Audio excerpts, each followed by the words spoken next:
In the name of Allah, the gracious, the most merciful. Good morning students. Dear students, آج ہمارا topic ہے Mendel's laws of inheritance. Mendel ایک عیسائی پادری تھا. He was a priest. He led foundation of classical genetics. اس نے classical genetics کی بنیاد رکھی. اصل میں اس نے اپنی جو مونیسٹری، جو اس کی بیٹھک تھی، جو اس کی چرچ تھی، اس کے سامنے اس نے جو ہے مٹر کے پودوں کو اگایا ہوا تھا، اور وہ مختلف قسم کے مٹر کے پودے تھے، اور اس نے مٹر کے پودوں پر ہی اپنے یہ کلاسیکل ایکسپیریمنٹ کیے، اور اس نے کلاسیکل جینیٹکس کی بنیاد رکھی. اس نے 3 قوانین پیش کیے. Number 1 law of dominance, number 2 law of segregation of genes, and number 3 law of independent assortment. آپ کی بک میں صرف 2 قوانین دیے گئے ہیں، لا آف سیگریگیشن اور law of independent assortment. He performed breeding experiment for 11 years on pisum sativum. اس نے گارڈن پی پر یا پائسم سیٹائمم جو اس کا سائنٹیفک نیم ہے، اس پر 11 سال تک ایکسپیریمنٹ کیے، اور یوں اس نے اپنے 3 قوانین یہ پیش کیے. تو مینڈل نے یہ مٹر کے پودوں کو کیوں سلیکٹ کیا؟ تو اگلا سوال پیدا ہوتا ہے کہ why Mendel selected garden pea for his experiment. اصل میں پی پلانٹس کے اندر کچھ خصوصیات ایسی ہیں جن کی وجہ سے مینڈل نے ان پی پلانٹس کو سلیکٹ کیا. نمبر 1 ایزی ٹو کلٹیویٹ، انہیں آسانی کے ساتھ کلٹیویٹ کیا، یعنی اگایا جا سکتا ہے. گریو ویل، اچھے طریقے سے وہ اگتے ہیں، ان کا اگاؤ بہترین انداز سے ہوتا ہے. نمبر 3 ہرمیفروڈائٹ، ان کے پھول کے اندر میل اعضاء بھی ہیں، فیمیل اعضاء بھی ہیں. میل آرگن یعنی کہ سٹیمن اور فیمیل آرگن یعنی کارپل موجود ہیں. یہ ہرمیفروڈائٹ ہے. اس کے بعد اس کا پھول جو ہے وہ اصل میں سیلف پولینیٹڈ ہے، مگر کراس پولینیشن کروائی جا سکتی ہے. Cross pollination is easily controlled. اس کے بعد اس کا جنریشن ٹائم شارٹ ہے، یعنی کہ 2 جنریشن کے درمیان جو گیپ ہے وہ ٹائم گیپ بہت کم ہے. مینی ڈسٹنکٹ ٹریٹس، یعنی اس میں کئی واضح ٹریٹس ہیں، یعنی اس میں کئی آلٹرنیٹیو فارمز موجود ہیں. Each trait has 2 alternative forms. اگر ہم سیڈ کی شیپ کی بات کریں تو اس میں 2 کریکٹر ہیں، ایک راؤنڈ کا اور ایک رنکلڈ کا. اگر ہم سیڈ کی شیپ کی اپنا سیڈ کے کلر کی بات کریں تو بعض سیڈ یلو ہوں گے، بعض گرین. اگر ہم پلانٹ یعنی پی پلانٹ کی ہائٹ کی بات کریں تو بعض پودوں کا قد لمبا تھا اور بعض پودوں کا قد چھوٹا تھا. تو یوں 7 کنٹراسٹنگ پیئر آف ٹریٹس موجود تھے جو آپ کو ٹیبل میں دکھائے گئے ہیں.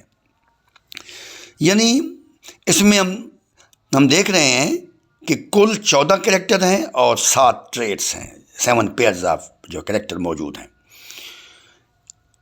پوڈ یعنی پھلی ہے، اگر وہ سموتھ ہے، انفلیٹڈ ہے، تو اس کے مقابلے میں کنسٹرکٹڈ بھی ہے. اور اگر پوڈ کا رنگ گرین ہے تو پھر بعض کا رنگ یلو بھی ہے. اصل میں ان 7 آلٹرنیٹیو فارمز کے اندر، ان 7 پیئرز آف کریکٹر کے اندر بعض کریکٹر ڈومیننٹ ہیں اور بعض کریکٹر ریسیسو ہیں. یہاں پر ہم دیکھتے ہیں سیڈ شیپ میں راؤنڈ ڈومیننٹ ہے، رنکل جو ریسیسو ہے. سیڈ کلر کی بات کریں تو یلو ڈومیننٹ ہے، گرین ریسیسو ہے. اگر ہم پلانٹ کی ہائٹ کی بات کریں تو ٹال پلانٹس ڈومیننٹ ہیں اور شارٹ پلانٹ جو ہیں یہ ریسیسو ہیں. تو یہ اصل میں کنٹراسٹنگ ٹریٹس ہیں. مینڈل بہت ذہین آدمی تھا، اور وہ بڑی احتیاط بھی کیا کرتا تھا اپنے ایکسپیریمنٹس کے اندر. اس نے بیک وقت مختلف کریکٹر کو نہیں لیا، بلکہ اس نے ایک کریکٹر کو ایٹ اے ٹائم لیا، اور یوں ایک کریکٹر کو جو ہے اس نے الگ الگ اسٹڈی کیا. اگر وہ ایسا نہ کرتا تو وہ کبھی اپنے جو ہے ایکسپیریمنٹس میں کامیاب نہ ہوتا. تو اس نے بڑی احتیاط کی، بیجوں کو گنتا رہا، پودوں کو گنتا رہا، میتھمیٹک کا استعمال کیا، ریشو کا استعمال کیا، پروپورشن کا استعمال کیا، اور یوں اس نے بڑی احتیاط سے کام لیا، اور پھر جا کے اس نے جو ہے یہ اب کلاسیکل جو ہے ایکسپیریمنٹ کیے، اور اس نے جو ہے یعنی کہ کلاسیکل جینیٹکس کی بنیاد رکھی۔ اس لیے مینڈل کو فادر آف جینیٹکس کا نام دیا جاتا ہے۔ تو یہ جو آلٹرنیٹیو فارمز ہیں ان کریکٹرز کی، یہ بڑی امپورٹنٹ ہیں، جو کہ اس پودے کے اندر موجود ہیں، اور یوں اس نے جو ہے انہیں یعنی ان پودوں کو آپس میں وہ کراس کرواتا رہا، اور ان کی نسلیں حاصل کرتا رہا، اور ان کی نسلوں میں سے جو ہیں بعض جو ہیں وہ راؤنڈ سیڈ والی ہوتی ہیں، بعض رنکل سیڈ والی ہوتی ہیں، اور اس نے اس ضمن میں کچھ پیور لائنز حاصل کی، یعنی کہ ٹرو بریڈنگ ورائٹیز بھی اس نے حاصل کی، ٹرو بریڈنگ ورائٹیز یعنی پیور لائنز حاصل کی۔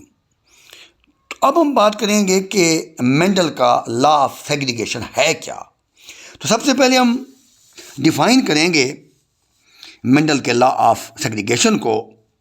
دا ٹو کو ایگزسٹنگ ایلیلز، تو یہ میں نے ایگزسٹنگ لکھا ہوا ہے، یہاں پر کو ایگزسٹنگ کر لیں۔ The two coexisting alleles for each trait in an individual segregate, دو اکٹھے پائے جانے والے الیل جو ایک ٹریٹ کے لیے ہیں، جو ایک انڈیویجول میں موجود ہیں، وہ سیگریگیٹ ہو جاتے ہیں، الگ الگ ہو جاتے ہیں، جدا ہو جاتے ہیں from each other at meiosis, جب میوسس ہوتی ہے، so that each gamete receive only one of the two allele, تاکہ ہر گیمیٹ کے اندر ان دو الیل میں سے ایک الیل آئے، یعنی کہ گیمیٹ پیور ہوتے ہیں، ان میں یعنی کہ مطلب ٹریٹ کے دو الیل میں سے ایک الیل آئے گا ایک گیمیٹ کے اندر۔ Alleles unite again at random fertilisation, جب رینڈم فرٹیلائزیشن ہوتی ہے، دوبارہ یہ گیمیٹ آپس میں میل اور فیمیل گیمیٹ ملیں گے، تو پھر وہ زائگوٹ بنے گا، اور یہ دونوں الیل جو ہیں دوبارہ یہ ایک ہی انڈیویجول کے اندر آ جائیں گے، یعنی جو میوسس پہ جو الگ ہوئے تھے وہ اب دوبارہ اکٹھے ہو گئے۔ مینڈل نے پیور لائنز حاصل کی، ٹرو بریڈنگ ورائٹیز حاصل کی۔ Mendel establish true breeding variety. True breeding variety ہے کیا؟ True breeding variety upon self fertilisation, یہ آپ کو اپان کر لیں، produce offspring identical to parents, یعنی کہ ٹرو بریڈنگ ورائٹی وہ ورائٹی ہوتی ہے جب اسے سیلف فرٹیلائز کروایا جاتا ہے تو وہ اپنے پیرنٹس کی طرح جو ہے وہ جو ورائٹی پیدا ہوتی ہے، یعنی پیرنٹس کی طرح کے جو انڈیویجول پیدا ہوتے ہیں، مطلب راؤنڈ سیڈڈ پلانٹس کو اگر کراس کروایا جائے راؤنڈ سیڈڈ سے تو پھر راؤنڈ ہی آئیں گے، یعنی کہ راؤنڈ جو ہے یہ ایک یعنی پیور لائن اس نے حاصل کی، تو جتنی مرتبہ آپ راؤنڈ کو راؤنڈ سے کراس کرواتے رہیں گے تو وہ راؤنڈ آئیں گی۔ تو اسی طریقے سے جب پیور لائن رنکل سیڈ کی جب اس نے پیور لائن حاصل کی تو اس نے رنکل سیڈڈ پلانٹس کو جب اس نے رنکل سیڈڈ پلانٹ سے آپس میں کراس کروایا تو اس کی جو نسل ہے، جو جنریشن ہے، جو پروجنی ہے، وہ wrinkle seeded bar bar again and again جو ہے وہ رنکل سیڈڈ آتے رہے۔ تو اصل میں اس قسم کی جو ہے ہم ورائٹیز کو ہم کہتے ہیں ٹرو بریڈنگ ورائٹیز، یا ہم پیور لائنز کہتے ہیں، اور یوں مینڈل نے پیور لائنز کو اسٹیبلش کیا، ٹرو بریڈنگ ورائٹیز کو اس نے اسٹیبلش کیا۔ اسی طریقے سے اگر شارٹ پلانٹ کی ٹرو بریڈنگ ورائٹی کو لیا جائے، شارٹ پلانٹ کو شارٹ پلانٹ سے آپس میں جو کراس کروایا جائے تو ہر دفعہ جو ہے وہ شارٹ جو ہے قد والے پلانٹ آئیں گے، تو شارٹ پلانٹس کی بھی یعنی ٹرو ورائٹی ہم حاصل کر سکتے ہیں، اور ٹال پلانٹس ہیں تو ان کی بھی ہم ٹرو بریڈنگ ورائٹی حاصل کر سکتے ہیں۔ تو اس نے یوں جو ہے ٹرو بریڈنگ ورائٹیز یا پیور لائنز حاصل کی، پھر اس نے ان کو آپس میں کراس کروایا۔ تو اب ہم بات کریں گے کہ مونو ہائیبرڈ کراس کیا ہے، یعنی کہ مونو ہائیبرڈز ایسے پودے ہوتے ہیں جو ایک کریکٹر میں ڈیفر کرتے ہیں، plants that differ in one character. Dihybrid میں وہ ہوتے ہیں جو plant that differ in two characters, وہ ڈائی ہائیبرڈ ہو گئے۔ ان ٹریٹس کے اندر بعض ڈومیننٹ تھے اور بعض ریسیسو تھے. Traits that appeared in F1 generation, ایسا ٹریٹ جو F1 جنریشن میں اپیئر ہو جائے اسے ہم ڈومیننٹ کہتے ہیں، اور ریسیسو وہ ہوتا ہے جو F1 جنریشن میں اپنے آپ کو شو نہ کرے، یعنی ماسک ہو جائے، چھپ جائے. The trait masked in F1 generation is called recessive trait. Mendel crossed true breeding round plant with true breeding wrinkled plants. تو اس نے راؤنڈ سیڈڈ پلانٹس کو جو ٹرو بریڈنگ ورائٹی تھی میل کے طور پر لیا، اور رنکلڈ سیڈڈ پلانٹس کو جو ٹرو بریڈنگ رنکلڈ تھے ان کو فیمیل کے طور پر لیا، اور یوں اس نے پیور راؤنڈ کو پیور رنکلڈ سے کراس کروایا. مینڈل کو نہیں پتہ تھا جینز کیا ہوتے ہیں، بیالوجی کیا ہوتی ہے. اس نے اصل میں جینز کو فیکٹر کا نام دیا. تو پیور راؤنڈ کے لیے کیپٹل آر کو استعمال کیا، اور پیور رنکلڈ کے لیے اسمال آر کو استعمال کیا. جب اس نے پیور راؤنڈ کو پیور رنکلڈ سے کراس کروایا تو اس نے جتنے بھی پودے حاصل کیے وہ سارے کے سارے کیا تھے، وہ راؤنڈ تھے. یعنی وہ راؤنڈ تو تھے مگر ہائیبریڈ راؤنڈ تھے، یعنی ایک کیپٹل آر علیل تھا اور ایک اسمال آر